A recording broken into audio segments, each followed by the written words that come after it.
王叔你好，我是一名20出头的年轻观众。去年偶然在网上刷到你的切片视频，一发不可收拾。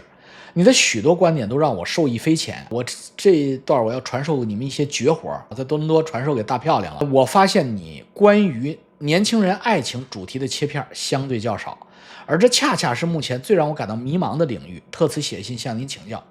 在当今这个快餐爱情盛行的环境下，我身边的绝大多数朋友对恋爱都抱着玩玩而已的态度，认为到30岁左右事业稳定了才会考虑定下来，这就导致目前的恋爱风气更倾向于追求短暂的亲密接触，或者把恋爱当成在社交媒体和朋友圈里彰显面子的工具。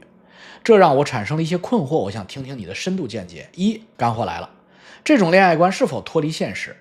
是这个小年轻人，他继续问，在20岁出头的年纪，抱着奔着结婚而去的心态去谈恋爱，在如今的社会大环境下，是否显得太特立孤行了呢？甚至是不切实际的幻想呢？这不是，有些女生可能跟你想的是一样的，传统的。那你要是能碰上，那当然很好了。但是就我本人来说，我建议女生20岁要结婚，20岁要奔着结婚的心态，想办法在25岁之前正式结婚。女生20岁开始谈恋爱，谈个3年，换个1-2个男朋友，到25岁左右的时候就正式步入婚姻殿堂。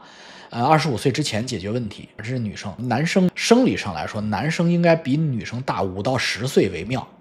两口子比较美满的婚姻，男生最好比女生大一点，大5到10岁。为什么？这是由双方生理和社会心理决定的。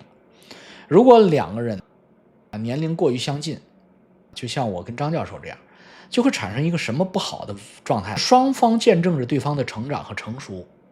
这个女人需要崇拜男人，那就是她需要对丈夫有一种崇拜感，这样的婚姻是非常美满的。那男的大一点，成熟一点，强大一些。但是你是个傻逼的时候，他就认识你了，他看着你是丑小鸭。当你最后进化成天鹅了，他知道你是丑小鸭，所以你装不起来。所以我像詹森、像黄仁勋这种婚姻都有这个小郁闷。当然一般的人就会离婚，但是因为我们不是一般的人，所以我们就坚持下来，也有坚持下来的好处。什么好处？稳定，知根知底儿，超级稳定。最后也就各自认可对方目前的真正状态了。也就是说，他就不再把你当丑小鸭看了。那就是如今我再给大家普及性知识。不瞒你们说，我第一次也早泄，我也受不了那刺激。我操，那么好的感觉，我操，那可比手舒服多了，比五指姑娘舒服多了。那我去，那进去那不是当场就滋血了。你别说射什么，就射的都是血，鼻子里滋就出来了。所以男生还是成熟一点好。客观的说，我自己黄仁勋好多都是反例，但是我不是绝对，我赞同男生比女生大个几岁，这种情况是最好的。所以男生考虑结婚的年龄最好是在30岁以后男生当然不是每一个男生永远不要极端化，我是说大部分人。为什么男生太嫩确实不好？我扪心自问，我在30岁之前是个不合格的丈夫，我是不合格的丈夫。我想你要是问黄仁勋，如果足够自信，他也会这么说，让他老婆吃了不少的苦。因为小男孩，男人真正有味道，和女人不一样。男人就像酒一样，他真正有魅力是35岁以后。女人，所有的男人都喜欢18岁的、20岁的，所以女人呢，她的花期基本上都是在35岁之前、40岁之前吧。现在高科技了，女人在40岁之前是她的黄金年华，而男人的黄金年华要长得多。你不要拿我举例子，我们家那个张教授很好，那你拿再老一点的，比如黄仁勋，你看黄仁勋现在状态，你再看看他老婆的状态，你看你一眼就看出来问题了。女人的这个周期比男人要衰败的快，所以男人瞄准比自己小个5岁到10岁的女人，年轻人谈恋爱可能更容易结成幸福的婚姻。不要跟我抬杠，这是我一家之见，人家问我没问你，所以你可以在扣评或者在评论区说你自己的观点，不要再抬杠了。金砖是放在保险柜里的，不是搂着睡觉。这货估计是没赶上。打了疫苗的全在抱怨身体不好了，萍水相逢，遇到路人我也没提疫苗就抱怨疫苗不好，算了。老奶奶突然哭了，说自己老头年前打疫苗，领子鸡蛋还没吃完人就走了。他们会有报应，谁干的这个疫苗会有报应。是的，我老公比我大9岁，很幸福。对，我说的是一个普遍原理，你不要拿着黄仁勋和那什么来反对好吗？加拿大深农小崔，谢谢你。男人女生肖合不合确有此事吗？真的没有此事。你是问了个很好的问题。有人说3合6合就是心理因素，为什么？很简单，合不合都是说是生肖不合，就是年。大家知道人的命运精确的来说要是时柱的，年月日时分才能真正定你的命书。大体上来说，年月日时分定的命书要收你5万人民币了。传统的大家都能掌握的，还准确率还比较高的年月日时。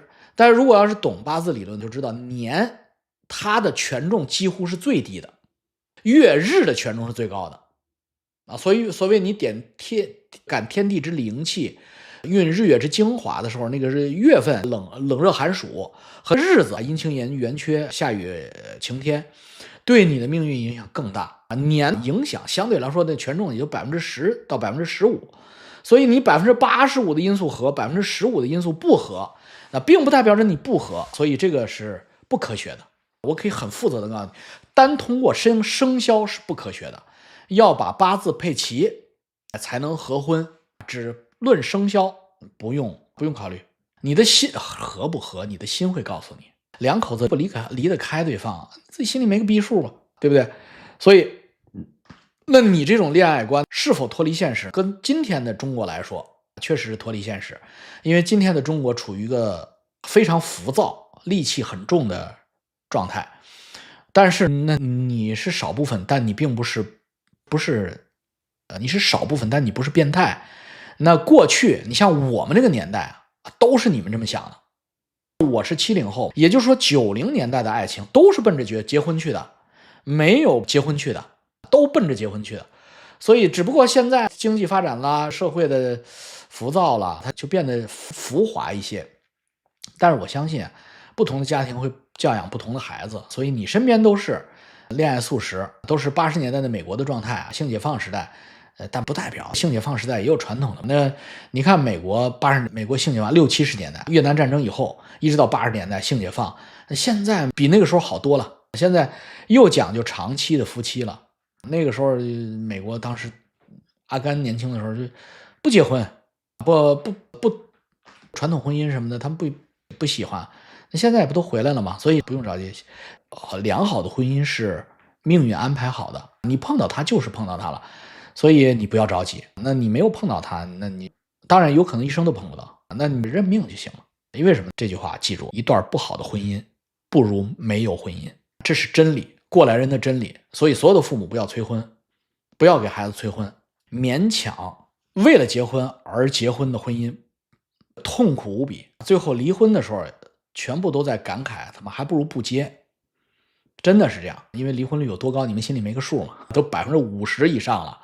所以也就是说一半的人是为了结婚而结婚，所以晚婚倒也有晚婚的好处，不用那么的消极的看晚婚觉得晚婚的人是不是都是流氓，都是性解放不一定。尤其是男生玩够了，有了经济实力，你们在迎娶梦中的白雪公主，你们可能婚姻更容易幸福，不会经历这么多波折没波折。黄仁勋自己心里清楚。第二个问题，如何在恋爱中保持理性？今天教主的皮衣高腰裤力挺改革开放不动摇这谁这么Tommy这么他妈的乐？是不是真老王？是我。第二个问题，如何在恋爱中保持理性如何在恋爱中保持理性？你看这个孩子应该是个处男，如何在恋爱中保持理性？这话问的，保持理性的人不会恋爱的对不对？老教有人一听就笑了。在恋爱中保持理性，恋爱本身就是非理性你这句话就是如何在酒醉状态下保持安全驾驶。我的你酒醉状态下你就不要安全，你就不要驾车。你在恋爱过程中如何避免被多巴胺和激素冲昏头脑，过度上头，从而能平衡好个人生活与密切关系。那这样，我就今天传授你们个干货，叫5天释人大法。尤其是女人对男人，这个方法非常的舒服，非常的管用，100%的管用。5天释人大法干嘛？找上你心仪的男生，就追你的男生，你也不知道他合不合适，跟他做一次出门的自驾游。现在中国也人人有车了，中国年轻人也做得起自驾游了，所以我们中国现在的城市就是一个中等发达国家的水平，所以你们是完全可以做到的。当然西方那更是可以了。这1星期你们小两口与世隔绝，不要在熟悉的环境中，不要在工作的环境中，不要在朝九晚五的环境中，这5天从头到尾，比如说你们住在北京，开车去一趟成都开回，太远去趟西安也行，开回。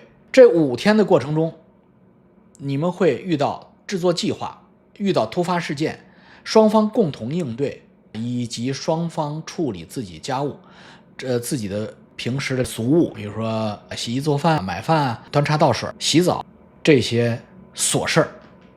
那么在这个过程中，如果这个男人是演的爱你，而不是真的爱你，他不会给你开车门，也不会遇到下雨的时候给你打上伞，也不会给你泡方便面，也不会给你推椅子。女孩想坐下的时候，他不会给你推椅子，他事事都不让着你，你就不要跟他处了。为什么？当你怀胎10月的时候，当你舔这个大肚子的时候，我告诉你，他准找朋友喝酒玩去，那你就是嫁错人了。所以5天释人法试的是什么？试的是女孩，我站女孩的角度，试的是这个男生的容忍度、情绪控制能力和耐心。对你的爱是演的多巴胺和荷尔蒙催出来的，多巴胺荷尔蒙射完了，它就原形毕露了。你不要忘了，射了它就原形毕露了，何况射3天，第4天一定原形毕露了。比如说你们车错过一个加油站，他是不是骂你？如果他没有骂你，他跟你好言好语的告诉，那我们下一个加油站怎么弄？这个男人你要值得托付终身。这个是一个5天释人法。当然男人对女人也一样，他是不是惦着你？你的袜子不够了，女孩是不是主动给你买上袜子？袜子我给你买好了，我看你袜子旧了。男孩因为这方面都大大拉拉的，背心上有个洞，说老公你洞，你背心啊，或者男朋友你背心都旧了，别穿了。你的尺寸我现在也了解了，我给你网购了一批新背心，咱们就带着。你观察男生，男生观察女生，这叫5天释人法。双方都为对方着想，双方都抢着干家务，这样的家才能过得下去。否则单方面的，那你是来还债了。你要结婚，你就是上辈子欠的。难怪有的情侣旅游回来就分手了。没错。3，真正的真爱与结婚对象该如何筛选？如果依然渴望找到一位能相守一生的伴侣，在寻找和相处的过程中应该注意什么？容忍、关怀，发自内心的把他当成自己的一份子。你把他当成自己，甚至优于自己，双方都应该这样。相守一生是指的是你要把对方的优先级放到自己之上，才能相守一生。而且双方都必须这样，叫相敬如宾，相敬如宾。为什么？因为人都是有棱角的，两个有棱角的东西放在一起，一定会摩擦，一定会碰撞，因为生活习惯不一样。为什么说跨国婚姻很难维持？为什么是同一文化背景的婚姻很好维持？因为你的棱角碰的地方少，不要抬杠。我知道跨国婚姻有非常好的，就是说概率上。当然跨国婚姻也有特别好的，他妈的听不懂，那也就棱角都是掩藏了。所以有什么核心指标可以用来筛选真正合适走入婚姻的对象呢？就是双方能够容忍对方。为什么？一段持续的婚姻，一旦进入婚姻的殿堂，一段持续的婚姻一定会褪色。所有的婚姻都会褪色，荷尔蒙多巴胺都会消失，变成柴米油盐。所以两个人如果能够容忍对方，棱角磨掉了，变成圆滑的，对对方变成圆滑的，或者他知道你这儿有个棱，他会生出个角；他知道你那儿有个角，他会避免他这个角，给你留一个沟，双方咬合在一起了，这样的婚姻就稳定了。双方互相容忍。所以真正的婚姻的秘密是什么？你问所有的50年以上婚姻的人，40年以上婚姻的秘密是什么？忍耐。这不是一个积极的词，不是什么享受什么，不是，忍耐。为什么？当他把你气得肝颤的时候，你真的不要口出恶言，你真的不要失去理性，你更不要失去你的从容和优雅啊！这样的婚姻是最高质量的婚姻，每一个人都要学一生的。我也在学，我之所以讲的这么好，就是因为我他妈正在学，我是过来人啊，所以不是说每个人都天生会，不是说每个人天生会。谈恋爱的时候，3、5天咱出去的时候，王的推特怎么不见了？我自己删了。他们不给我分钱，我很生气。他们不给我分钱，我抗议。他们说我是黄推，我操，我这是可忍，孰不可忍？我一个要从政的人，我他妈就变成黄推了，我只好删了。所以包容和忍耐吧，这才是真正的婚姻，否则的话叫爱情。所以你看，我把婚姻和爱情分得很清楚。好多之前的教友问我，那我为什么要结婚？我说很简单，你们俩共同生孩子了就要结婚。为什么？不是为了你俩。真正的爱情是不结婚的，保鲜的爱情是2个人不要结婚 dating 就行了，各自住在不同的房子里，但你们有了共同的孩子，孩子需要爸爸和妈妈。至少在目前的人类社会，人类还没有发现不需要爸爸妈妈就能把孩子培养的健康的状态，那最好就是父母双全。所以当你们怀孕了要生孩子了，你们必须结婚，这是没办法的事儿。否则谁愿意结婚？我这是过来人，我跟你讲，我要是没有小孩，我不愿意结婚。那为什么？结婚就是包容和忍耐。那你越老，为什么说30岁以前女人一定要结婚？女孩子在28、9岁之前为什么一定要结婚？我告诉你，过了29的女生没有办法包容和忍耐，因为女生本身就比男生更容易不忍耐，就是包容心男生还是要大一点的。你看女生宿舍就知道了。你看女生宿舍的，你看女校就知道，女校，因为我们这边有女校有男校，女校的那鸡巴的自杀率和那种他妈的那种霸凌率比男生要高得多啊！男生都是大傻个，踢场球全好了，女生心乱如麻宫心计，所以女生在懵懵懂懂的时候，她就接受了包容了。到她女人30岁以后都是经济一独立，这个女人一有经济独立能力，自己能养活自己了。不会包容任何一个跟他生活习惯不一样的男体住在他的床上，除非这个男人是一个他妈的来自星星的你，他妈的，除非是个他妈霸道总裁爱上绝经的你，所以这个基本上不可能。霸道总裁早结婚了，来自星星的你早被别的女人抢走了，所以剩下的男人就是40岁的还没结婚的，没谈过恋爱的男人，那他是不会容忍的，因为肯定是他无法突破他的，因为他的各种。一句话，咱们也别说那么假了，一句话，独立的独。女孩一过30岁过独了，男人也一样，男人大概35岁以后、40岁以后也过独了，不想结婚了。女生宿舍4个人拉11个群，是这样的，是好了，除非他是孩子的爸爸。哈哈哈哈。好了，最后非常感谢王叔抽出时间阅读。现在年轻人的感情世界充满变数，真的很希望有机会能在未来的切片或视频里听到您对这个话题的破局之法。祝您的频道越办越好。没有，你又把自己想的与众不同了。我跟你说，人类背景板换换，主角和台词都不带换的。人类的爱情从5000年以前有了社会、有了国家之后，到现在没有什么变化。婚姻、性、背叛、忠诚、忍耐、包容，这子女全是一样的。所以你不要以为现代年轻人充满变数，过去年轻人变数也不少。好了，王叔你好，求番需要得到您的帮助。下一个，麻烦您有些可以不读，因为您的频道领导在看，好吧？我看看哪一个不能读。先是彩虹屁，我不念了。祝你这么好那好的。我是一个来自某某地区的00后，年轻，出身一般，但是不愁吃喝，家庭很幸福。但是父母没有给他一个牛逼的起点，就是个普通老百姓的孩子。但是好在父母对自己的期待也不高，想让我在我们本地找一个事业编制，安安稳稳度过一生。但是我是个特别想出头的人，如果让我平平淡淡这一生，不如杀了我。我操，这个哥们儿是个张献忠转世，黄巢。由于我从小偏瘦，在小学、中学受到霸凌，挨欺负，那我想极端报仇，年少的他想极端的报仇，想把他们一杀为快。那就是霸凌他的、欺负他的小孩，他就把他们杀了。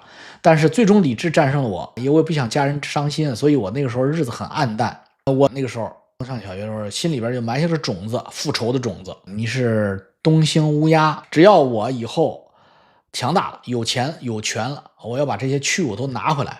总结一下，我16岁之前就是在忍。你现在知道，王叔现在知道为什么虾仁穿越小视频在中国有那么大的市场了。我以前不看，我现在特喜欢看。你这种人，我操！我穿越成一滴水，都具备吞噬能力；我穿越成虾仁，捡到聚宝盆；我穿越成一个什么玩意儿，穿越成块石头，我得到了系统；穿越成了一个普通的白痴，但是我得到了什么系统顿悟能力。最后你报仇，把所有的人都打死，最后称王称霸。我理解了。好了，现实生做不到，只能在爽文上做了。就是说，这不是中国的特点。大家还记得日本有失落的20年之前，日本经济高速腾飞，一踩刹车，那个时候日本的贫富分化特别大，日本年轻人也一样，所以那个时候就出现了哆啦 A 梦。哆啦 A 梦这个就是日本的爽文，不用好好学习，口袋一掏，我去，什么都有，口袋一掏，百宝箱，我操，这逃避现实。现在咱们中国更先进了，它直接穿越，叭蹦出个系统来，我定睛一看，什么东西，什么积分增加多少，得到什么武功。好了，张一瓦欢迎加入百刀会，又来了。我记得你来过，这一信是图之大佐写的，对，图之大佐就是揉业。直到我上了一个专科学校（括弧我考不上高中跟他们有关系），我手断了，1年没上学，估计打断了。那怎么讲？那也是好事儿，因为考上高中、考完大学送外卖，那不等于节省你时间了？你现在可以直接上专科学校了，直接送外卖了，对不对？我才得到了还有应有的尊重和敬畏的感觉啊，在那儿称王称霸了。17岁，我在学校做生意，卖水、卖烟、卖酒，和所有人关系都很好。当时就打开了我新世界的大门，一步一步开始卖手机、卖摩托车、收黄金。除了不卖身，我啥都卖，做小买卖。我觉得自己有经商的天赋，当年的疫情我都没有错过倒卖物资，奈何没做成，因为信息差。当时的电动车头盔热我也没错过，不过这些都是小小的投机倒把，也幸亏没有发疫情财，要不然也有报应。我啥行业都想尝试，有枣没枣搂一竿子。在某一次挣了快钱，打一通电话就挣了7万，我的心性也发生了改变，开始大手大脚追求那些和我不匹配的东西。在我18岁的成年礼，我买了自己的2辆宝马车，当时觉得自己太牛逼了，能越来越好。结果大家都能猜到后续挥霍的差不多了，我又开始干一些事儿，没啥太大的起色，一个月挣的入不敷出。一个命运的转折点来了，我的一位亲人还在内地开公司，做得很不错，就把我叫过来了。结果到了职场，一手天牌打得稀碎。我的坏习惯没有改过来，早上起不来床，很不争气，加上很多闲言碎语，亲戚对我非常失望，我也很羞愧，就一直在调整。就这样过了2年，我在公司也没有证明自己的有机会，一直想争口气，让大家对我另眼相看。但是我现在很迷茫，您说王叔，我是不适合上班？我希望您给我一些建议，谢谢，对您感激不尽。你这种情况我看明白了，你就基本上是图之大佐转世，或者李世民、张献忠转世，不是李世民去了，张献忠、李自成转世。这人要顺着自己的命走。你不是一个上班的人，你从小人生上中专做买卖如鱼得水的人生，你就是搂偏门的。你不能你自己找一个八字你软件，你看看你是不是，或者找一个什么看八字的，你是不是没有正财命？你是偏财的命。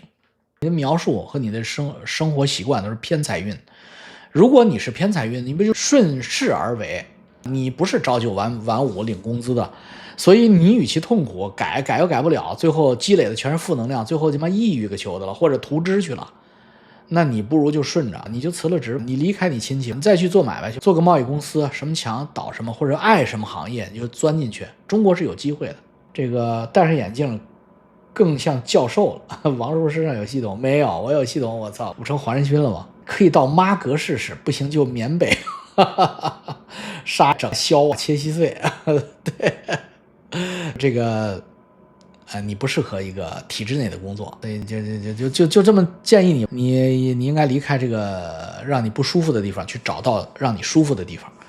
当然，咱们网友说的缅北什么的开玩笑，国内中国也很大，你可以去你完全没有去过的地方，做一些你完全没有做过的，因为你在中专，你肯定有很多好朋友，你可以投奔他们去，做电商，做 AI， 做什么都可以。还说 AI， 我刚说有 AI 调剂师就有了，我操，政策跟着出，叫 AI 中转站，他们没叫 AI 调剂师。我说的，美国的 AI 贵，中国的 AI 便宜20倍、50倍。那美国的 AI 特别好使，中国 AI 有点他妈水，但是大部分人问的问题都很水，都是，请问列治文下一届市长市议会选举是哪一年？这个还用美国的 AI 吗？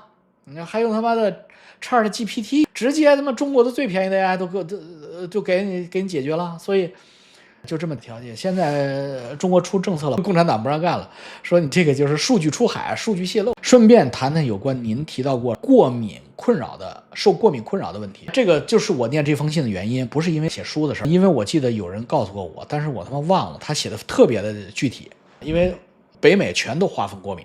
IQ Air 虽然管用，但是你不能扛着 IQ Air 走，你只能晚上睡觉的时候用。白天你去哪儿，你扛个 IQ Air 那么大，跟他妈的跟个小电冰箱那么大，所以你这不可能扛得走。N 年前来美国，很快开始深受各种过敏困扰，后来越来越严重。没错，因为这边他妈的花草太多了，开始天天吃抗过敏药，喷鼻子抗过敏，但是那个吃多了以后抑郁，2年之久，据说长期有碍大脑记忆，颇为担忧。所幸有个白人同事分享食用 Buckwheat Honey， Buckwheat 应该是黑麦吧 ，Buck wheat 就是麦子那个词儿 ，Buck 大麦、黑麦还是燕麦？Buckwheat 是燕麦，燕麦花采的燕麦蜜，对它有奇效。我食用之后，如他所说，至今不需要抗过敏药，这个是个无价之宝。大家在下一个春天来临之前，咱们早餐的时候喝一勺燕麦蜜，至今不需要任何抗过敏药。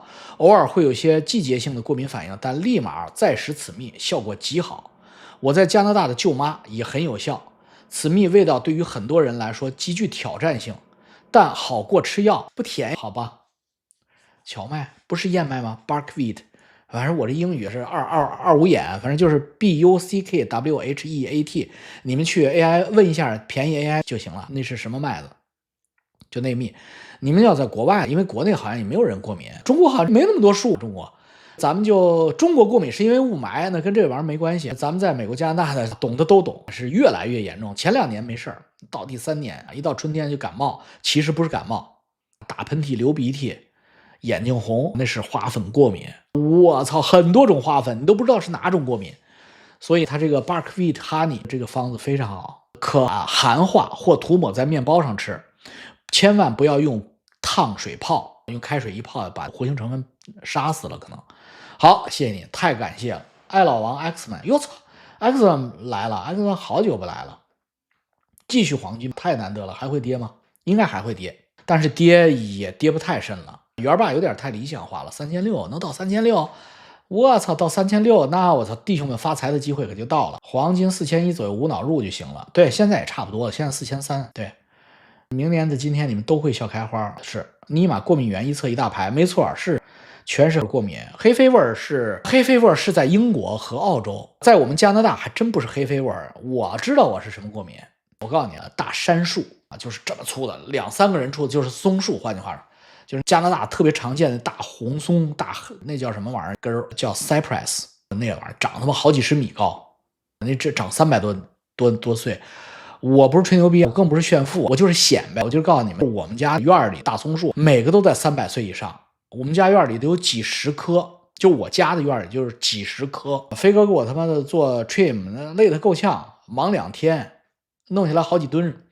就是那个玩意儿的花粉，我操，铺天盖地，那个花粉就那玩意儿过敏，无孔不入。南美洲教友克里斯的一封信，克里斯挺有意思，在秘鲁还挺有偶像包袱，说他什么朋友什么都在看，怕漏了富。行，百道会资深教友克里斯。总而言之，克里斯很幸福，浙江人，在秘鲁。话不多说，写信的目的是孩子教育。如我所经历的中国式的基础教育是10分的话，那么南美洲的学校基础教育水平是2分，他妈就是几乎你就说0分算了。所以他很焦虑很着急，所以在考虑是否让他的孩子每年在本地的学校休学2到3个月，回中国找中国的教培中心或者中小学老师私人定制他们的基础课程，让他们把国外落下的基础学教育加强一遍。主要是我觉得对于他们的学习，我也没有抱太大的期望，不是让孩子考什么 UCLA、加州伯克利，这个我倒不想。但是我认为这么松散的基础教育对于一个孩子来说，只能把他耽误成一个傻子。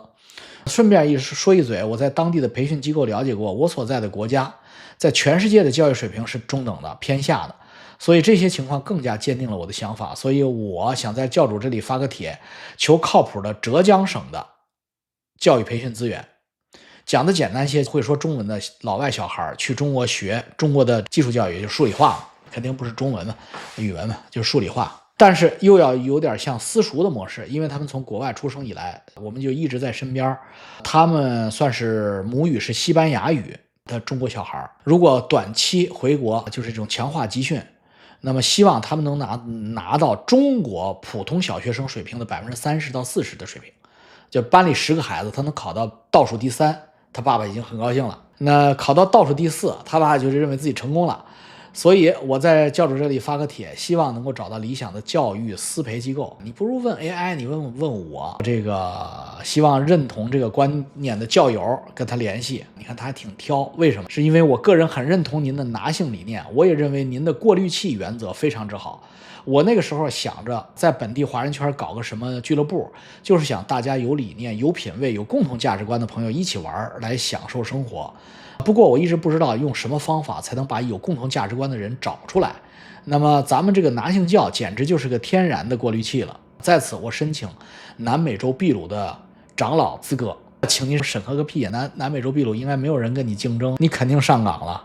好了，谢谢你。我们这里是旅游胜地，地标是马丘比丘，欧美人非常喜欢的旅游胜地。如果您来南美，一定进地主之一。我希望等孩子们再大一点，上中学带他们去看看。好了，我从大一的时候就清楚地认识到，我在这个学校学的知识有一大部分对我未来的人生其实没什么用（括弧我当时在经管学院），所以我当时其实更多的是钻研一些和专业不相关的选修课，比如音乐、哲学和我感兴趣的科学类科目。